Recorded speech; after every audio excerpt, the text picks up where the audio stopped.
नमस्कार, सर्वांना शुभ प्रभात। मी प्राध्यापिका उज्ज्वला लक्ष्मण भोर, मराठी विभाग राव बहादूर नारायणराव बोरावके कॉलेज श्रीरामपूर। विद्यार्थी मित्रांनो, आपण MA भाग 2 या वर्गाच्या पेपर क्रमांक 5 म्हणजेच प्रसार माध्यमे आणि भाषिक कौशल्ये या पेपरच्या अंतर्गत येणाऱ्या विविध अभ्यास घटकांचा आपण मागील काही भागांपासून विचार करत आहोत। आता गेल्या मागच्या भागामध्ये आपण मुद्रित माध्यमांच्या वेगवेगळ्या लेखनबंधांपैकी विशेष अशा प्रकारचे जे लेख आहे त्या वेगवेगळ्या लेखांपैकी अग्रलेखांचा आपण विचार केलेला आहे, आपण त्याबद्दल माहिती घेतलेली आहे। यानंतर आता या मुद्रित माध्यमामधल्याच जो एक महत्त्वाचा लेखनबंध किंवा लेखन प्रकार तो म्हणजे जाहिरात, त्याबद्दलची संकल्पना आणि त्याचा थोडासा पूर्व इतिहास या भागामध्ये आजच्या आपण जाणून घेणार आहोत। आता जाहिरात ही गोष्ट आज आपणाला सर्वांना परिचित आहे। परिचित म्हणण्यापेक्षाही मी असं म्हणेन अतिपरिचित आहे। आज आपण इंग्रजीच्या खूप जवळ चाललेलो आहोत आणि त्यामुळे मला वाटतं जाहिरातीपेक्षाही ॲड किंवा ॲडव्हर्टाईज असा शब्द मी जर उल्लेखला तर तुम्हाला ते लगेच जवळचं वाटेल, कारण इतक्या ॲडव्हर्टाईज आपण आज वेगवेगळ्या माध्यमातून आपण बघत असतो, ऐकत असतो, वाचत असतो। आणि एवढंच नाही तर या जाहिरातींनुसार आज आपलं आता दिवाळी जवळ आलेली आहे, तेव्हा शॉपिंग काहींचं झालेलं असेल, काही करत असतील, काही करणार असतील। हे शॉपिंग ॲड हे सगळे इतके जवळचे शब्द आज आपल्याला झालेले आहे की बरेचसे जण ही ॲड बघूनच आपल्या शॉपिंगला सुरुवात करत असतील, आपल्या खरेदीला सुरुवात करत असतील। आणि यामुळेच आजचं युग हे जाहिरातीचं युग असल्याचं म्हटलं जात आहे। म्हणजे आजच्या युगाला खूप वेगवेगळी परिमाण आहे। जसं आजचं युग हे नवतंत्रज्ञानाचं युग आहे म्हटलं जातं, आजचं युग हे जागतिकीकरणाचं युग असल्याचं म्हटलं जातं, आजचं युग हे डिजिटलायझेशनचं असल्याचं म्हटलं जातं, तसंच आजचं युग हे जाहिरातीचं असल्याचं म्हटलं जातं। कारण का? कारण या जाहिरातीने माणसाचं जीवनच व्यापून टाकलेलं आपल्याला दिसतं। मी आत्ताच म्हटल्याप्रमाणे अशी कुठलीही गोष्ट नसेल की जाहिरात न बघता आपण ती आपल्या घरामध्ये आणलेली आहे। किंबहुना मी असं म्हणेन की आपल्या दिवसाची सुरुवात होते ती जाहिरातीपासून। कारण आपण कुठल्या तरी मोबाईलचा म्हणजे कंपनीचा मोबाईल घेतलेला असतो आणि त्या मोबाईलला आपण हे म्हणजे घड्याळाचा जसं आपण गजर लावत होतो पूर्वी, तसा आपण अलाराम लावलेला असतो। तो अलाराम आपल्याला उठवत असतो। त्या अलारामची रिंगटोन किंवा त्या अलारामचा एकदम क्लिअरपणा वगैरे वगैरे या सगळ्याचा आपण काही गुणगौरव देखील करत असतो। त्याच्यानंतर आपण उठल्यानंतर मग आपण पेस्ट ज्याला आपण म्हणतो, ब्रश आपण ज्याला म्हणतो, ते आपण हातात घेत असतो। ते हातात घेतलेलं म्हणजे ती टूथपेस्ट आणि ब्रश हाच मुळात आपण आपल्या मित्रांशी सल्लामसलत करून आणलेला असतो आणि आपल्याला त्याची सवय झालेली असते। आणि आपण मोठ्या अभिमानाने, मोठ्या कौतुकाने आपल्या मित्रमैत्रिणींमध्ये आपण हे सांगत देखील असतो की मला ना अमुकच टूथपेस्ट लागते बुवा, किंवा मला ना अमुकच कंपनीचा म्हणजे ब्रश पाहिजे असतो। म्हणजे इतकं आपलं म्हणजे ती ॲड बघून आपल्या डोक्यामध्ये ते फिट्ट झालेलं असतं। त्याच्यानंतर आपण मग म्हणजे एखादं बोर्नव्हिटासारखं किंवा आणखीन काही असं एखादं दुधाबरोबर आपण काही म्हणजे पितो, किंवा आपण जो चहा घेतो, कॉफी घेतो, हे सुद्धा एका विशिष्ट कंपनीचं आपण घेत असतो। ते सुद्धा जाहिरातीचा प्रभाव आपल्या मनावर म्हणजे त्याच्यामधून पडलेला आपल्याला दिसतो। आणि असं सगळं दिवसभराचं जर आपण निरीक्षण करत गेलो तर मला वाटतं अशी एकही गोष्ट नसेल की जाहिरातीशिवाय आपण ती गोष्ट आपल्या घरामध्ये आणलेली आहे। साबणांबद्दल तर सांगायलाच नको। रात्री झोपताना सुद्धा आपण त्या जाहिरातीने प्रभावित झालेल्या एखाद्या वस्तूचा विचार करूनच आपण झोपत असतो। म्हणजे इतकं आजचं युग हे जाहिरातीने असं प्रभावित झालेलं, जाहिरातीचं एक प्रकारे वर्चस्व असलेलं असं आपल्याला दिसून येतं। आपण एखाद्या मॉलमध्ये गेलो, एखाद्या बाजारपेठेमध्ये गेलो आणि तिथे एखादी नवीन वस्तू आपल्याला दिसली तरी आपण ती घ्यायला लगेच तयार होत नाही। आपण मनात म्हणत राहतो, याची तर कुठंच जाहिरात बघायला मिळाली नाही, काय सांगावं ही वस्तू कशी आहे, काय ती काय एवढी काही ब्रँडेड दिसत नाहीये, नको घ्यायला. म्हणजे जाहिरातीवरून आपण ठरवत असतो ती वस्तू किती म्हणजे चांगली किती नाही आणि ती घ्यायची की नाही. पण असं होत नाही की आधी आपण वस्तू वापरून बघतो आणि मग आपण तिचा आपल्या मनामध्ये ब्रँड ठरवतो, असं होत नाही. तर असं सगळं म्हणजे उलटं होताना आपल्याला दिसतंय आणि हा सगळा परिणाम जो आहे हा जाहिरातीचा परिणाम असल्याचं आपल्याला दिसून येतं. या जाहिरातीविषयी म्हणजे एक सामाजिक दृष्टीने, आर्थिक दृष्टीने आणि मानसिक म्हणजे मानसशास्त्रीय दृष्ट्या, समाजशास्त्रीय दृष्ट्या आणि अर्थशास्त्रीय दृष्ट्या सुद्धा खूप अभ्यास करण्यासारखा आहे असं मला वाटतं. परंतु तो आपल्या या पेपरच्या अंतर्गत येणाऱ्या घटकाचा तो भाग नाही. त्यामुळे मी त्याच्यासंबंधी तुम्हाला एक प्रकारे दिशा मी देऊन ठेवेल किंवा मी सूचित फक्त करते की तुम्ही पुढे जर अभ्यास करायचा असेल तर या वेगवेगळ्या अंगाने अभ्यास करू शकता. मला एवढंच सांगायचं आहे की इतकं जाहिरातीचं क्षेत्र आज व्यापक झालेलं आहे आणि त्यामुळे आजचं युग हे जाहिरातीचं युग म्हटलं जातं.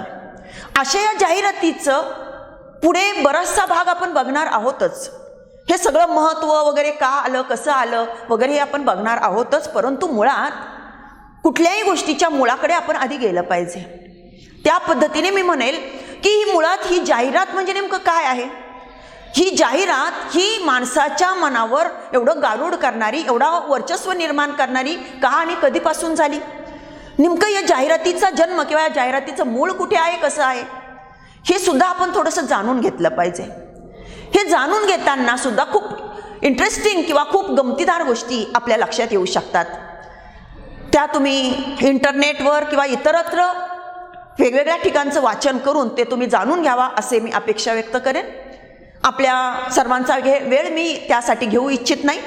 मी जाहिरातीच्या संकल्पनेकडे आपल्याला नेते की ही जाहिरात म्हणजे नेमकं काय. तर मराठीमधला हा जाहिरात हा शब्द निर्माण झालेला आहे तो इंग्रजी ॲडव्हर्टाइजमेंट या शब्दाला पर्यायी म्हणून. परंतु आपल्याकडचे काही लोक, काही अभ्यासक जाहिरात या शब्दाचा संबंध जाहीर हा जो आपल्याकडे एक शब्द आहे की जो उर्दू फारसीमधून आलेला असल्याचं म्हटलं जातं, तर या जाहीर शब्दाशी सुद्धा जोडताना आपल्याला दिसतात. कारण आपल्याकडे जाहीर करणं म्हणजे काय, तर जाहीर करणं म्हणजे खुलेपणाने, मोकळेपणाने सर्व लोकांना एखादी गोष्ट सांगणे किंवा सर्वांपर्यंत पोहोचवणे किंवा सर्वांना समजेल अशा पद्धतीने ती घोषित करणे किंवा अशा पद्धतीने म्हणजे ती एक प्रकारे गर्जना करून सांगणे. आणि जाहिरातीमध्ये सुद्धा काहीसं असंच दिसतं आणि त्यामुळे आपल्याकडचे काही अभ्यासक जाहिरात या शब्दाचा संबंध जाहीर या शब्दाशी जोडताना आपल्याला दिसतात. पण खऱ्या अर्थाने जाहिरातीचा संबंध आहे तो ॲडव्हर्टाइजमेंटशी. तो कसा ते मी पुढच्या भागामध्ये सांगणार आहे. पण तो ॲडव्हर्टाइजमेंट हा इंग्रजी शब्द, या इंग्रजी शब्दावरून आपल्याकडे जाहिरात हा पर्यायी शब्द बनवला गेल्याचं अनेकांनी सांगितलेलं आहे. हा ॲडव्हर्टाइजमेंट हा शब्दच मुळात कुठून कसा आला, तर इंग्रजी जशी मराठी ही संस्कृतमधून आल्याचं म्हटलं जातं तशी इंग्रजी ही लॅटिनमधून निर्माण झाल्याचं म्हटलं जातं. आणि मग इंग्रजीची पूर्व भाषा जी लॅटिन, त्या लॅटिनमध्ये ॲड आणि व्हर्टो असे दोन शब्द आपल्याला बघायला मिळतात. ह्या ॲड आणि व्हर्टो या दोन्ही म्हणजे मूळ धातू किंवा मूळ शब्दांचा मिळून पुढे ॲडव्हर्टाइजमेंट असा शब्द तयार झाल्याचं म्हटलं जातं. मग अशा या शब्दाचे म्हणजे अर्थ आपण लक्षात घेतले तर काय दिसतात, तर ॲड म्हणजे कडे आणि व्हर्टो म्हणजे वळणे. म्हणजे ॲड म्हणजे कडे आणि व्हर्टो म्हणजे वळणे, म्हणजे एखाद्या गोष्टीकडे वळणे किंवा वळविणे. आणि यावरून मग जाहिरातीची व्याख्या करायची झाली तर मी अशी व्याख्या केलेली आहे की एखाद्या बाबीकडे, मग त्या बाबीमध्ये काही असेल, मग एखादा विषय असेल, एखादी वस्तू असेल, एखादी संस्था असेल, एखादा विचार असेल, असं काही. तर अशा एखाद्या बाबीकडे अनेकांचं किंवा सर्वांचं लक्ष वेधून घेण्यासाठी जी कृती केली जाते तिला जाहिरात म्हणता येईल. तर अशा प्रकारची व्याख्या मी केलेली आहे. आणखी वेगवेगळ्या अभ्यासकांनी अनेकविध व्याख्या केलेल्या आहे, त्या मी नोट्समध्ये आपल्यापर्यंत देणार आहेच. किंवा मी नुकतंच आता एक पुस्तकही मी प्रसिद्ध केलेलं आहे, त्याच्यामधूनही तुम्हाला ते वाचायला मिळू शकतं. तर अशा म्हणजे या शब्दावरून जर आपण पाहिलं तर आपल्याला ही जाहिरातीची व्याख्या अनुभवायला मिळते किंवा आपल्याला बघायला मिळते. मग अशी या जाहिरातीची व्याख्या जर आपण पाहिली तर आजच्या जाहिरातीमधलं जे मूळ आपण म्हणू किंवा म्हणजे एक मुख्य सूत्र आपण म्हणू ते नक्कीच या म्हणजे शब्दांमध्ये आणि या म्हणजे व्याख्येमध्ये आलेलं आपल्याला दिसतं. परंतु आपल्याला हेही लक्षात घ्यावं लागतं की असं हे लक्ष वेधून घेण्याची कृती मुळात माणूस कधीपासून करू लागला, म्हणजेच या जाहिरातीचा पूर्व इतिहास काय आहे.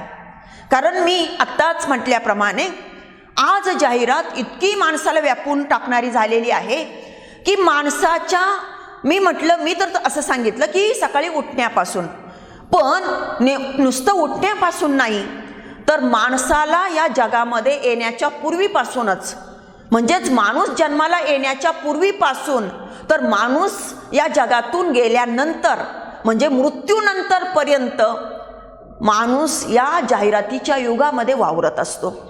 आणि म्हणून आचार्य अत्रेंनी असं म्हटलेलं आहे की माणूस इतका लोभी किंवा इतका प्रसिद्धीचा लालची आहे की माणूस जन्माला येण्यापूर्वीच आपल्या जन्माला येण्याचा डांगोरा पिटत असतो, म्हणजेच जाहिरात करतच माणूस या जगामध्ये येत असतो. म्हणजे याच्यावरून या जाहिरातीची व्याप्ती किती झालेली आहे हे आपल्याला सहज लक्षात येऊ शकतं. परंतु या जाहिरातीचा पूर्व इतिहास काय आहे, नेमके कधीपासून माणूस ही जाहिरात करू लागला किंवा माणसाच्या ही प्रेरणा, या प्रेरणेला माणसाने या पद्धतीने आविष्कृत करण्याचं काम केलं, हे जर पाहिलं तर आपल्याला असं दिसतं की या जाहिरातीला खूप पूर्व इतिहास आहे, खूप म्हणजे प्राचीन इतिहास आहे.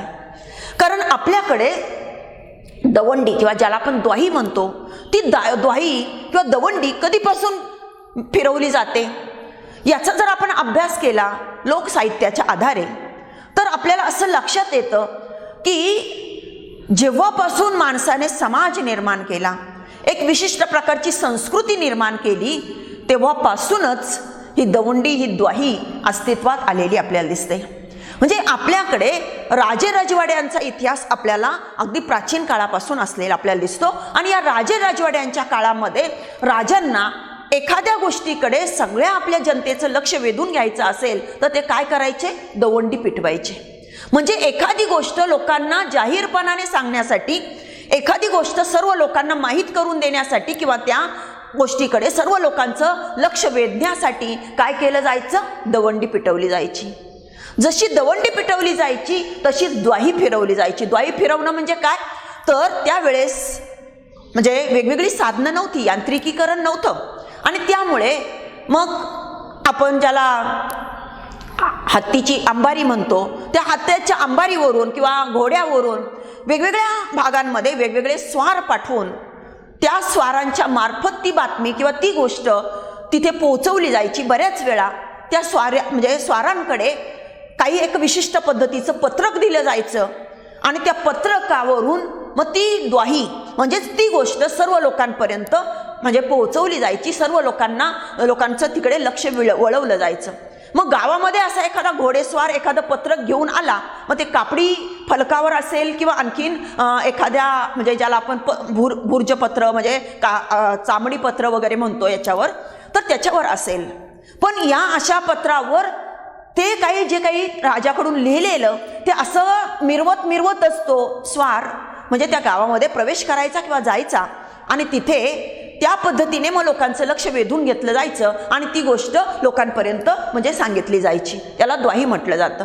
तर अशी दवंडी द्वाही हा कशाचा प्रकार आहे, तर एक प्रकारे आजच्या जाहिरातीची ती प्राचीन किंवा सुरुवातीची रूपच आहे असं आपल्याला दिसून येईल. त्याचबरोबर आपल्याला सगळ्यांना आपल्याकडे खूप कथा कहाण्या सांगितल्या जातात. जुन्या कथा कहाण्या आपण जर बघितलं तर मला वाटतं प्रत्येक कथा कहाणीची सुरुवात साधारण अशीच असते की आटपाट नगर होतं, त्या नगरामध्ये एक राजा होता, त्या राजाची अमुक अमुक कन्या होती, ती अमुक अमुक म्हणजे ती रूपवती होती, अमुक होती तमुक होती. ती उपवर झाल्यानंतर म्हणजे तरुण झाल्यानंतर लग्नाच्या वयाची झाल्यानंतर राजाला तिच्यासाठी अतिशय गुणसंपन्न असा वर पाहिजे होता, म्हणजे मुलगा पाहिजे होता. असा मुलगा कुठे मिळेल असं राजाला चिंता पडली आणि मग राजाने आपल्या दरबारामधल्या काही म्हणजे मोजक्या लोकांपुढे हा प्रश्न किंवा हा विषय मांडल्यानंतर त्यांनी यासाठी एक युक्ती सांगितली. ती म्हणजे काय, तर राजकन्येचं स्वयंवर मांडण्याचं. मग अशा पद्धतीचे हे स्वयंवर, त्याच्यासाठी ठेवला जाणारा तो पण, हे सगळं काय आहे तर एक प्रकारे जाहिरातीचं पूर्वरूप आहे. कारण राजकन्येचा विवाह करायचा आहे ही गोष्ट सांगितली जायची, परंतु ती एका विशिष्ट पद्धतीने म्हणजे स्वयंवराचा पण मांडून, म्हणजे एक प्रकारे मी असं म्हणेन की राजकन्येच्या विवाहाची ती जाहिरातच होती. म्हणजे अशा पद्धतीने ही जाहिरातीची पूर्वरूप आपल्याला दिसतात. एवढंच नाही तर पूर्वीच्या काळी बारसं केलं जायचं आणि आजही मोठ्या धूमधडाक्यात बाळाचं बारसं केलं जातं. मग बाळाचं बारसं करणं ही सुद्धा एक प्रकारे जाहिरातच आहे. कारण बाळाचं बारसं करणं म्हणजे आमच्या घरामध्ये एक नवा पाहुणा किंवा पाहुणी आली हे सगळ्यांना सांगणं किंवा सगळ्यांना चल त्याच्याकडे लक्ष वळवणं असाच तो भाग आहे. किंवा म्हणजे पूर्वीही आणि आजही बघा की मूल झालं की लगेच पेढे वाटले जायचे किंवा आजही वाटले जातात, किंवा बर्फी वाटली जायची, आजही वाटली जाते. मग पेढे वाटणं म्हणजे काय तर एक प्रकारे लोकांचं याकडे लक्ष वळवणं की आमच्या घरामध्ये, आमच्या घराला वारस आला मुलगा. बर्फी वाटणं म्हणजे काय तर आमच्या घरामध्ये एक नवीन कन्या जन्माला आली, याची सगळ्यांना माहिती किंवा सगळ्यांपर्यंत ती प्रसिद्धी करणं. म्हणजे अशा प्रकारे ही जाहिरातीची एक प्रकारची पूर्वरूप असल्याचं आपल्याला दिसून येतं. आता आपल्याकडे आणखीन एक म्हणही आपल्याला बघायला मिळते बघा मराठीमध्ये. काय म्हण आहे ती? आजही बऱ्याच वेळा आपल्याला ती वाचायला, ऐकायला आपल्याला मिळते ती म्हण. काय म्हण आहे तर अशी म्हण आहे की बोलणाऱ्याचे हुलगे विकतात पण न बोलणाऱ्याचे गहूही विकत नाहीत. आता बघा म्हणजे ही म्हण काय सांगते? बोलणाऱ्याचे हुलगे विकतात पण न बोलणाऱ्याचे गहू विकत नाही. पूर्वीच्या काळाच्या दृष्टीने जर पाहिलं तर हुलगे हे कडधान्य म्हणजे एक नगण्य गोष्ट किंवा कमी किमतीची, किंवा एक प्रकारे कडधान्यांमध्ये शूद्र, आणि म्हणजे गहू म्हणजे थोडीशी किमतीवान, मौल्यवान गोष्ट. मग बोलणाऱ्याचे हुलगे विकतात म्हणजे अगदी नगण्य असणारी गोष्ट सुद्धा विकते, पण कोणाची? बोलणाऱ्याची. आणि न बोलणाऱ्याची एक चांगली दर्जेदार आवश्यक असणारी गोष्ट म्हणजे गहू, ती सुद्धा मात्र विकत नाही. म्हणजे इथे सुद्धा बोलण्याला महत्व असलेलं आपल्याला दिसतं की माणसाजवळ बोलणं असेल, बोलण्याची कला असेल तो काही विकू शकतो. अशी सुद्धा एक म्हण आहे की म्हणजे माणसाजवळ बोलण्याची चतुराई असेल तर माती सुद्धा तो सोन्याच्या भावाने विकतो. म्हणजे इथे जाहिरातीमध्ये बोलण्याला म्हणजे थोडक्यात मी म्हणेल कौशल्याला महत्व असलेलं आपल्याला दिसतं. आणि आपली ही म्हण, आपल्या मराठीमधली ही म्हण नेमकी कोणी निर्माण केली, कधी निर्माण केली, याचा इतिहास जर आपण तपासायला गेलो तर मला वाटतं त्याचा शोध आपल्याला लागत नाही. इतकी ती जुनी, इतकी प्राचीन काळची असलेली आपल्याला दिसते. यावरूनच आपल्याला लक्षात येऊ शकतं की जाहिरातीचा सुद्धा इतिहास हा किती जुना असावा. आपल्याकडच्या जाहिरातीचा इतिहास तपासला तर जशी आपल्याला म्हण सापडते तसा इंग्लंडमधला जाहिरातीचा जर इतिहास आपण तपासला तर आपल्याला 13व्या-14व्या शतकापासून पुरावे सापडतात. कारण 1407 ला इंग्लंडमध्ये असे काही पुरावे सापडतात म्हणजे त्या काळचे की तिथे पूर्वी जी दुकानं असायची छोटी छोटी लोकांची, तर लोक काय करायचे तर चामडी म्हणजे पत्रकावर किंवा त्या चामडी तुकड्यावर आपल्या दुकानामध्ये जो माल आहे तो माल ठळक अक्षरामध्ये कोरायचे आणि ते चामडी म्हणजे ते कातडं किंवा ते पत्रक आपल्या दुकानाच्या बाहेर अडकवून ठेवायचे. आणि मग त्यावरून लोकांना माहिती व्हायची की याच्या दुकानामध्ये काय काय आहे आणि त्या पद्धतीने मग लोक ते घ्यायला यायचे. याबरोबरच एका नुकत्याच निघालेल्या म्हणजे हस्तलिखित पुस्तकाची सुद्धा अशाच पद्धतीने जाहिरात असल्याचा पुरावा इंग्लंडमध्ये मिळालेला आहे. म्हणजे इंग्लंडमधल्या पुराव्याच्या आधारे जर पाहिलं तर 13व्या-14व्या शतकापासून जाहिरातीचा इतिहास आपल्याला सापडतो. परंतु हा सगळा इतिहास जर आपण पाहिला तर आपल्याला असं लक्षात येतं की जाहिरातीला खूप जुना इतिहास असला तरी जाहिरात आजच्या इतकी ज्याला आपण जीवनव्यापी किंवा माणसावर प्रभाव गाजवणारी अशा प्रकारची गोष्ट नव्हती. आणि त्यामुळे त्या काळामध्ये जाहिरात असली तरी त्या काळाला जाहिरातीचं युग म्हटलं गेलं नव्हतं. परंतु आजच्या काळाला जाहिरातीचं युग म्हटलं जातं, कारण आज ही जाहिरात इथं जी मर्यादित स्वरूपामध्ये होती, ठराविक गोष्टींसाठी होती आणि ठराविक उद्देशाने केली जात होती, ती मात्र आज खूप वेगवेगळे उद्देश घेऊन आकाराला येताना, निर्माण होताना आपल्याला दिसते आहे. आज जाहिरातीचं क्षेत्र इतकं व्यापक झालेलं आहे की आपल्याला आश्चर्य वाटेल. थोडंसं अर्थक्षेत्रामध्ये जर आपण गेलो किंवा औद्योगिक क्षेत्रामध्ये जर आपण गेलो आणि माहिती मिळवली तर आपल्याला लक्षात येईल की जी जाहिरात आज आपण आपल्या मनोरंजनाचा भाग म्हणून आपण बघतो, आपल्याला विविध वस्तूंची केवळ माहिती देणारा भाग म्हणून आपण बघतो, किंवा बऱ्याच वेळा काय हा म्हणजे मूर्खपणा, काही हा व्यत्यय, काही आम्हाला डिस्टर्ब करणं, किती छान मालिका चालली होती मध्येच काय जाहिरात आली, तर अशा पद्धतीचं वाटणार, आपल्याला बोर करणारा हा प्रकार एक प्रकारे.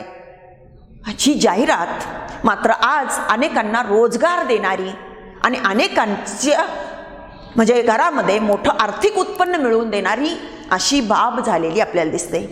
कारण आज मोठमोठ्या जाहिरात कंपन्या निर्माण झालेल्या आहे आणि त्या जाहिरात कंपन्यांची उलाढाल जर आपण पाहिली तर कोट्यावधी रुपयांच्या घरामध्ये ती असलेली आपल्याला दिसते.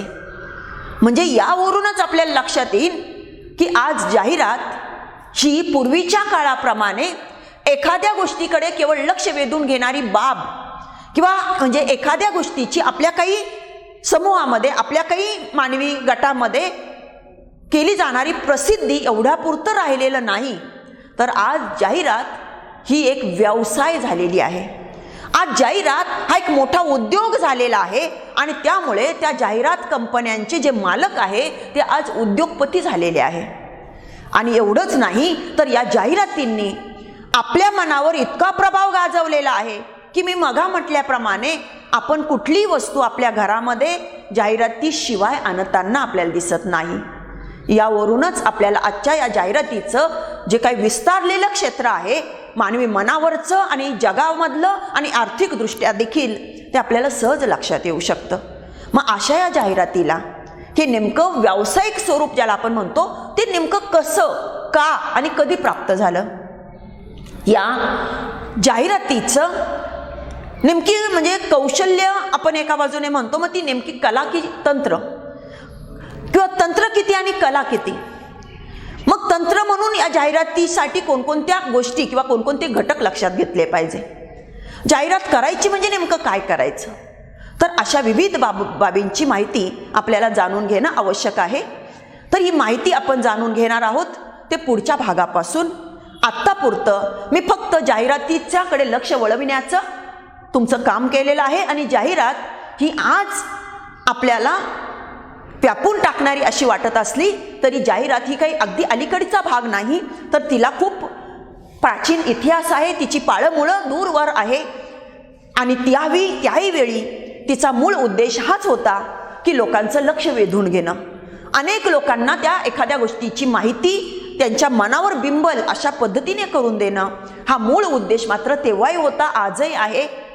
हे मला आपल्या लक्षात आणून द्यायचं आहे आणि म्हणून आजच्या पुरतं फक्त आपण जाहिरातीची संकल्पना आणि हा पूर्व इतिहास जाणून घेण्याचा प्रयत्न केलेला आहे. पुढच्या भागापासून आत्ता मी सांगितल्याप्रमाणे वेगवेगळ्या बाबींची माहिती आपण घेणार आहोत.